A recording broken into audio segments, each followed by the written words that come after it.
Hello, and welcome to what is likely the shortest episode ever of Shaking and Sipping. This is a show where we normally shake or stir a cocktail or other mixed drink, though we don't have to do either today.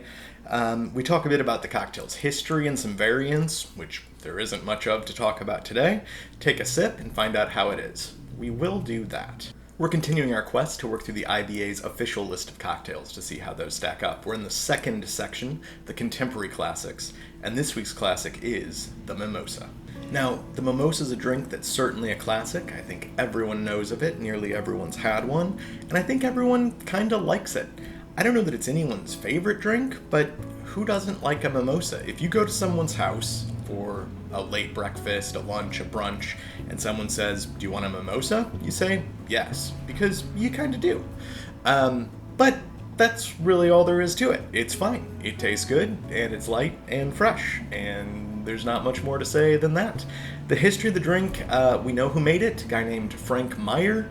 He was at the Ritz in Paris, generally credited in 1924.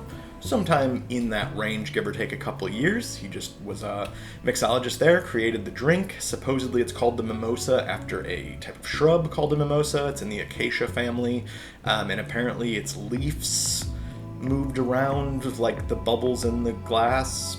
Sure. The only real variants on it are varying the citrus that you use, which we'll do one other version of that today, and also the proportions. So the Mimosa, according to IBA and according to most older recipes, is pretty much an equal parts drink, orange juice to our sparkling wine.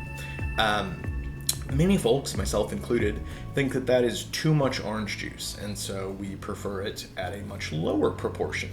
Now, interestingly, this drink is older, and people just forget that it exists and don't know what it's called. So the drink that generally has the sparkling wine at least double the ratio of the orange juice is called a Buck's Fizz. And this is named for the Bucks Club, and it was created by Pat McGarry, who's come up before. He is the guy who is often credited with inventing the sidecar. A write-up of him is what led to some modern confusion about the history of the French 75, if you recall that in that episode. And he was at the Bucks Club in London, which is somewhere where Harry Macalone went a lot and was involved with a bit. So kind of some old friends showing back up. But he created this drink somewhere around 1921. Unimaginatively named a Buck's Fizz because it was made at the Bucks and it fizzes. Also a sparkling wine and orange juice, just in a drier, I suppose, not that sparkling wine's incredibly dry, but a drier ratio. Only other thing to talk about is the sparkling wine in question. So it's pretty clear that the Ritz version for sure, and probably Pat's at the Bucks Club, would have been a champagne. And I think that's fairly common, though a lot of folks obviously use other sparkling wines. I've had it many times with, California champagnes and things of that nature. Oddly, the IBA has it at Prosecco, which I've had it that way before, but I think it's interesting that that's what we are memorializing it as. But that's fine. I don't mind Prosecco. So we're going to make both our versions today with Prosecco, because I'm not going to open two bottles. So that's all there is to it. I'm going to grab the Prosecco out of the fridge. We'll make two drinks, and we'll move on. All right, so for both the IBA version and the Bucks Fizz version, we need to start with some orange juice.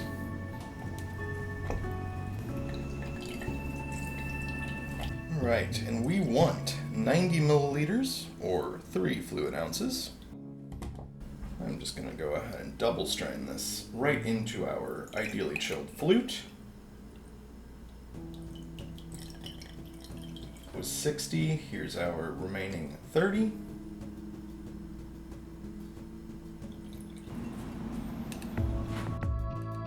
And then I do hate measuring sparkling wines, but we need to get this ratio correct. We want that same exact amount. We want 90 milliliters. So that was 60 milliliters, just giving it a moment to settle before we add the remaining 30.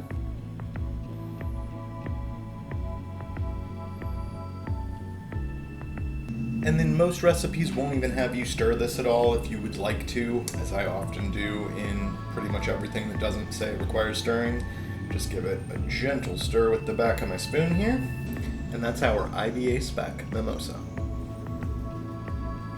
So get a little bit of yeast and sweetness on the nose. It's not really aggressively orangey, even though the amount of orange in it. A little bit of yeast, a little bit of sweet.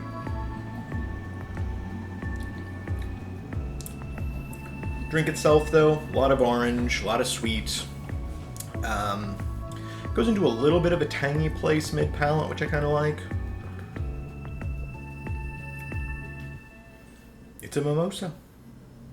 Alright, so for version 2, our Bucks Fizz, this is, like I said, usually seen at about 2-to-1 wine to orange juice. I'm going to go even a little bit drier than that. I think I'm going to go 3-to-1. 30 milliliters of our freshly squeezed orange juice to about 90 milliliters of our sparkling. I'm just giving the screen a little tap to get a little more of that through. If you were making more than 1 or 2 of these, just pre-strain this into a bottle, and then you can make these at the table nice and smooth and easy. It'll be a much better experience. Alright, and then I would never measure this in real life, but we will here. Again, that's 90 milliliters we're looking for of our sparkling wine, in this case Prosecco.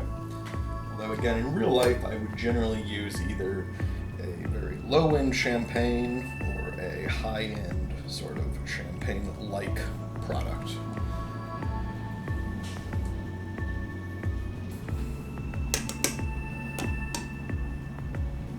This is something more like a Bucks Fizz.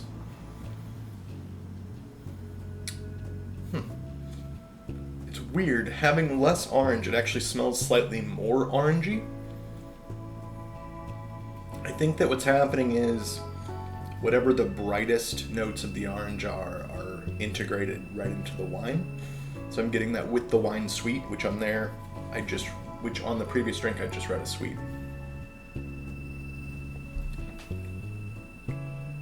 Yeah, and so this is much more separate. So right front of palate, I get the wine, very effervescent, hint of yeast, hint of sweet, hint of a sort of grapey thing, into full orange juice further back on the palate.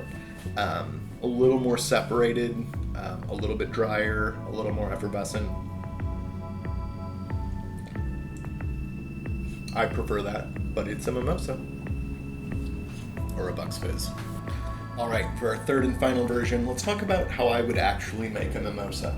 This is a drink that, unlike so many others on this channel, I don't think needs to be precise. This is not a mixological drink. This is something you throw together at brunch.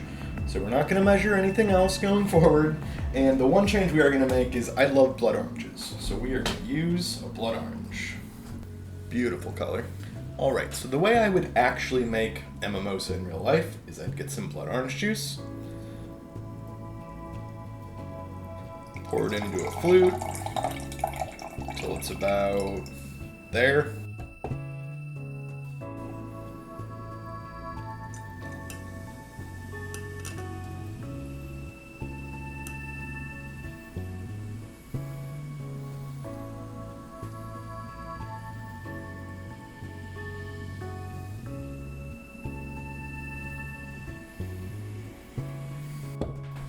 Top with sparkling wine.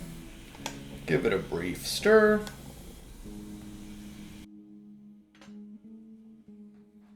You've got a blood orange mimosa that is mostly the sparkling. It has a beautiful color, beautiful little bit of sort of weird tart place on the nose. It's cool.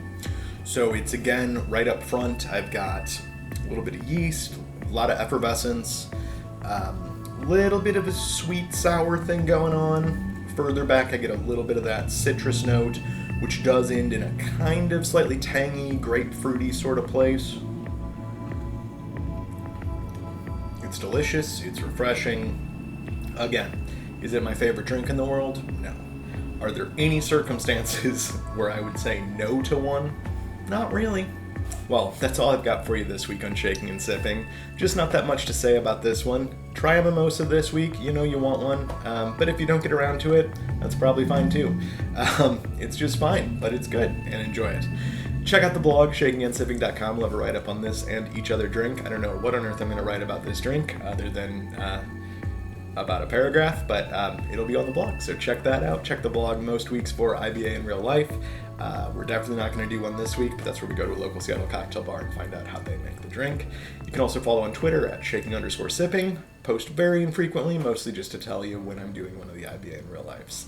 That's all I have for you this week. We'll be back next week with a drink with hopefully more history or variance to dig into. Until then, happy sipping. Cheers.